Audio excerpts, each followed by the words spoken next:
Okay, so didn't get a video of us coming into camp, but down here again in Charles C Deam Wilderness in Hoosier National Forest in southern Indiana.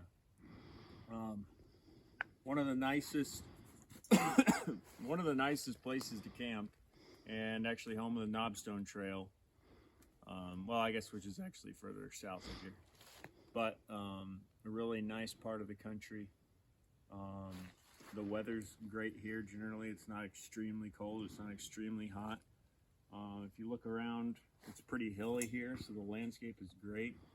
If we look out that way, which you can't see it from here, but there's a giant, it's actually called a creek, but it's a big lake, Lake Monroe. And then,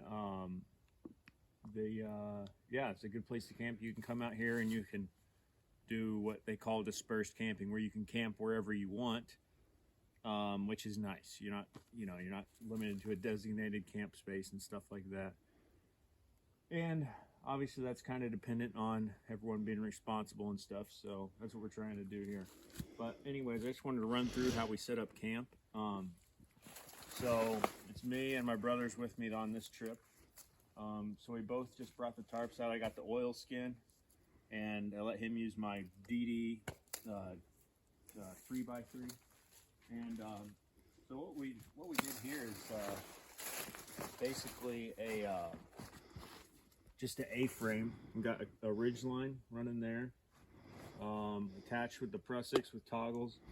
And this, to do these awnings, I mean, unless it's extremely windy, these aren't even tied down. I guess this one is, but it actually, just to demonstrate that you don't need to tie them down, I'll untie it. But if you get it long enough and you put it far back enough, it'll hold itself up.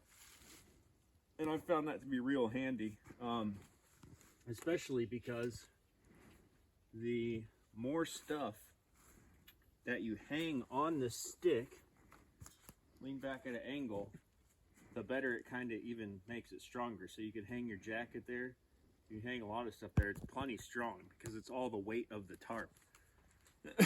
So that's kind of what we've done there. Got my takedown bow saw with me, as you can see, which is indispensable if you ask me. And as always, I've mentioned this a couple times, but I throw together a hasty tripod, which makes a good place to lean your pack up against, hang your gear on, hang your clothes at night, hang your socks at night, just put stuff if it needs to dry out and stuff like that. You know, a tripod is one of the most useful things that I have found in camp. You can move it around, you can hang your cups from it and stuff like that. So what else we got here? Oh, and this is the main thing I want to get with this video, which will be kind of short because my battery's low. So this UCO candle lantern right here, I'm never camping without this again, and I'll tell you why. So as you can see, we have this hung up in a tree. So this thing could easily save your life. I'm not even joking. So last night we run out of water, and we're going back down to get water, which is probably, well, it's not very far from here, but as you can see, it's dense. And at night, it's not very hard to not be able to find your way back to camp. With this thing, you can see this from very far away. I don't know actually how far, but you can see it from very far away. So it's kind of like a North Star for your camp. Even when you're going to get firewood, you know, if you're in the night and you kind of walk and you're feeling around to get firewood, even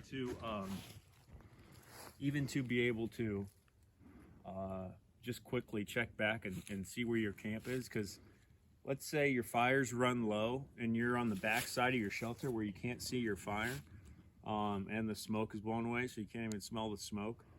You're going to get turned around really quick at night. But if you hang this nice and high in a tree, you'll never get lost. You'll never lose your campsite.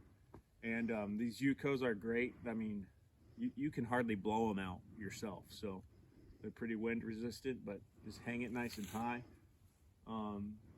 You know, and honestly, if this was a low area, I would probably even throw a line up in a tree and kind of make like a line for it and hang it really high up in a tree to make it even easier to find. Because last night we ended up, so if you look here, this goes down and back up, and we ended up over there getting back to our camp, which in the daytime is nothing, right? We're probably bird's eye view 100 yards, but at night, that candle being there was the difference between never finding our campsite at night or wandering around for probably 4 hours till we did find it, or you know what I mean, just looking over and saying there it was. And then we were actually both surprised by how far away we were coming back up. It's amazing how quickly you can lose your bearings, you know. And I even shot a bearing with a compass and tried to have some better bearings. I could have done a little better job of that. But knowing that I had this candle hanging up here, and periodically I'd kind of look back and check to make sure it was in eyesight, or, you know, that you could still see it, and you can. I mean, you can see it. I don't know how far away you can see it, but I would guess a pretty long way. So UCO candle lantern, I would highly recommend you get one of those. Plus, it makes a nice little camp light. You'd be surprised how much light it gives off. Just for like an ambient light, so your camp's not in pitch dark. You know, if you're just kind of hanging out around the campfire and not really doing anything, you need a bunch of light for. So that's kind of that. Now with this shelter, how I've got it set up. So like I said, it's an A-frame, basically just with, you know, it pulled out in the awning, and you can, you know, drop these down. We're about to go down and do a little exploring.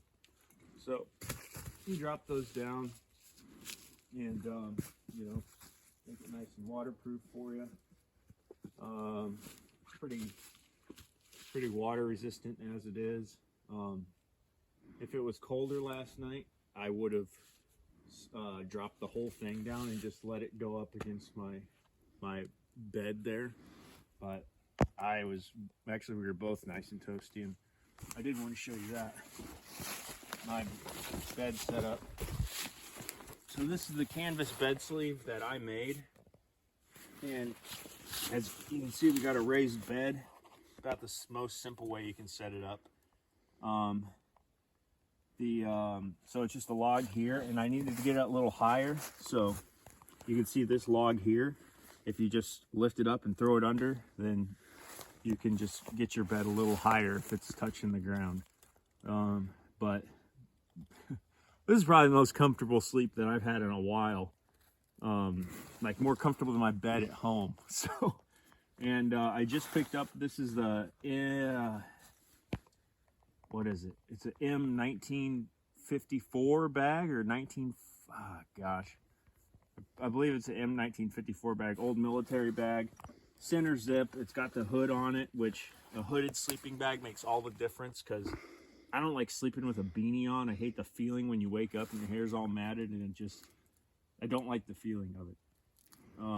So having the hood was really nice. It zipped up nice and tight. It was only 40 degrees last night. So I was plenty warm. No issues there. It also came with a little waterproof kind of bivvy thing. All in all, I love this. Probably the favorite sleeping bag I've ever owned. And I got it for $60 off of Facebook Marketplace. So there you go. But there's my raised bed setup. Very simple. Just need cut you a couple good steaks. That's the main thing. These steaks need to be good and strong. Find a nice limb to use those out of. And also, you can see these top of these steaks.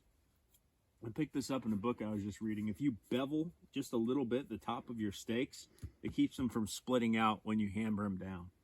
So if you just take and just bevel them just a little bit, it keeps them from splitting out when you're hammering down and furring out, you know, and mushrooming out. So, but that was camp for the night. Slept great. We're now about to head to, I'll show you here on our map. So we are right there's this campsite 24 is what this is. And we were gonna camp there, but someone was at that camp, so we backtracked down here, and we are up in this little we're up in this, there's a little it's kind of probably hard to show you on the camera, but around here somewhere, if we go along this little coastline, there should be a cave. It's called Patton's Cave. So we're gonna go find that today and refill our water, boil some water. I got all our drink mixes and some trail snacks, so we'll find the cave and chill out there and probably work our way back here and pack up camp, start working our way back to the vehicle. So thanks for watching, everybody. I don't know if I'll have any more updates in the rest of this video because the phone battery's getting low, but either way, thank you very much. Okay, so I believe we've found Patton's Cave. Obviously, we're about to go in it, but I want to show you before. So you basically come down this draw, and you see all these rocks. Okay? It goes down there. And I'll show you guys how to get up here. I know some of you have some questions. It's not that hard. But, yeah. Pretty cool. So we're just going to keep going up, and I'll get a little video at the top. Well, hopefully this isn't the last video. Worst come to worst, I'll be able to show you guys just on a map. But look at that. So we're gonna explore a little bit. This is the coolest thing. You know you can't camp in here. And I think generally cave isn't actually the best place to camp anyways, but this is just one of the coolest things I've ever been to. So we're gonna check it out. I don't know if you guys can see, but holy cow. Yeah. So we're in the cave now. Pretty sweet. All these little passageways. Oh, it just keeps going. Who knows where that goes? I mean, this is so cool. Got this little way that goes there. Who knows where those goes though? Oh my gosh. This is super cool though. And I'm standing up in here right now. So you got that hole that goes up there. And that's gonna about do it for me, guys. So thanks for watching. I'm gonna head out of this cave now. And that's where I kind of had to wrap that up, guys. There was a bat in the cave, so I had to get out of there pretty quick. You know how it goes. No, but yeah, that's so I'm gonna do a more extensive video on how to get to Patton Cave. But basically that's how we accessed it, is we came up this trail. If you follow this creek bed and look to the east, you get to this dry creek bed. When you come down, you follow the Grub Ridge Trail, you'll hit this creek bed where everything kind of junctions, signs start pointing you places. Just shoot north in that creek bed. You'll see a trail on the east side of the creek bed, and it sticks right along the creek, and it'll take you up to campsite 24. You take it up into the lake, and if you walk there and just keep looking to the east, it's about right here. That's about where the cave is. So once you start really seeing water, depending, it's you'll see the cave. If you get to campsite 24, you've gone too far. You need to come back about probably 5 to 10 minute walk back this way. Yeah, and then just keep looking east, and you'll see that draw that I showed you with all the rocks. The cave's at the top, and that's that. And otherwise, have fun, and something like that cave is going to be a high traffic area, so don't mess around, don't break rocks open. I know it's everyone likes to break geodes open. Just try to leave stuff alone best you can. It's because there's going to be a lot of people there, and we don't want the landscape to get wore down. You know, if it doesn't have to, we want it to be there forever, really. And you want someone to enjoy it naturally, the best, you know, as much as you enjoyed it. And, you know, you don't need to be, you know, carving Frank Loves Diane in a damn tree or whatever. Just enjoy it and make it look like you were never there. And that goes for your campsite too. Always try to use a campsite if you can. You know, obviously some places you have to. In Hoosier National Forest, you don't. There's some regulations on dispersed camping. You can look those up. Basically, I think 100 feet off of any trail and at least 300 feet from any trailhead and 100 feet from a water source. So, believe that's it. But yeah, just leave everything how you found it. You know, it includes your camp furniture that you made. Take it all apart, toss it into the woods. You know, make it look like no one was there. That's just take nothing but pictures and leave nothing but footprints. That's the sign that they have up there. So I think it's a pretty good one to abide by. And with that, everyone, thank you for watching, and there'll be more to come.